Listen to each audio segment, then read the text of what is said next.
Across the globe, innovative farmers are turning the principle of regenerative agriculture into reality. Today, what I want to be looking at is to share some inspiring case studies of regenerative agriculture, right? And show how they're leading the way to a sustainable future together.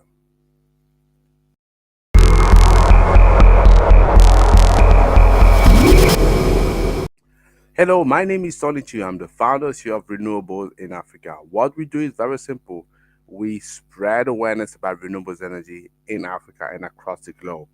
And if you are a project developer, if you are an EPC, if you are a supplier, or you are an investor and you want to tap into the continent of Africa, or maybe you want to expand there because you already have a operation, please reach out to us because I want to show you how you can 10x your return into investment. So I talked about some case study that we need to explore for this morning. Yeah. And from small family farms to large scale operation. So regenerative practices, they're proving their value. Yeah. So how?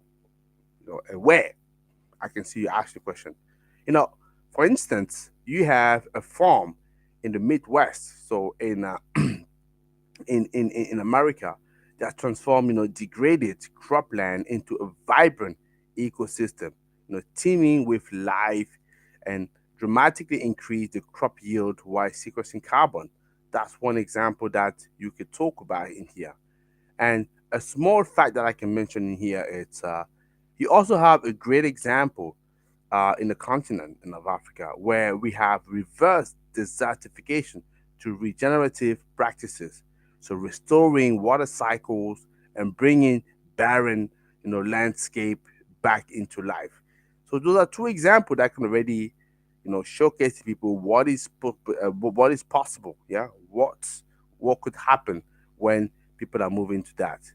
And the case studies that we're talking about here, or we are referring to here, it demonstrates that the environment and economic that the environmental, sorry, and the economic benefit of regenerative agriculture actually inspire a lot of people around the world, to adopt these practices. Because when you see how you're struggling, you know, with your crops, with your yield, and you see that somebody is having a great time just because they're using a specific way of obviously practicing agriculture, clearly you're going to be inspired, right? And this is actually what we're seeing, what is happening. And this is also what we want to be recommending. Yeah. So the case study, so that I'm also referred to, they show that change it's possible because most of the time people won't do and won't obviously there move in this direction just because they are afraid. This is a real concern when you talk about, right? So those case studies that I mentioned, so in the US, in Africa, so it showcases that change is possible and that regenerative agriculture, it can be a cornerstone for sustainable development, especially in the continent of Africa, right? Because there's a large part of the population that still depend heavily on agriculture. So if they knew how to actually apply it better, so regenerative agriculture, I think it would be better for everybody, isn't it? Yeah, it makes sense. That's that goes without saying. So the stories of regenerative, farm around the world, it serves as a beacon of hope and innovation, and they're proving a point. They're proving that with dedication and the right practices, farming can really heal, our planet, and rather than just harm it.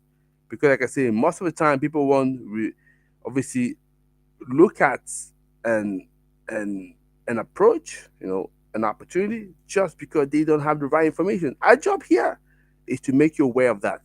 So, and if you know any specific case study around you that has practiced regenerative agriculture, and I'm keen to understand what is their feedback? What do they think? Are they recommending it or not for us to discuss?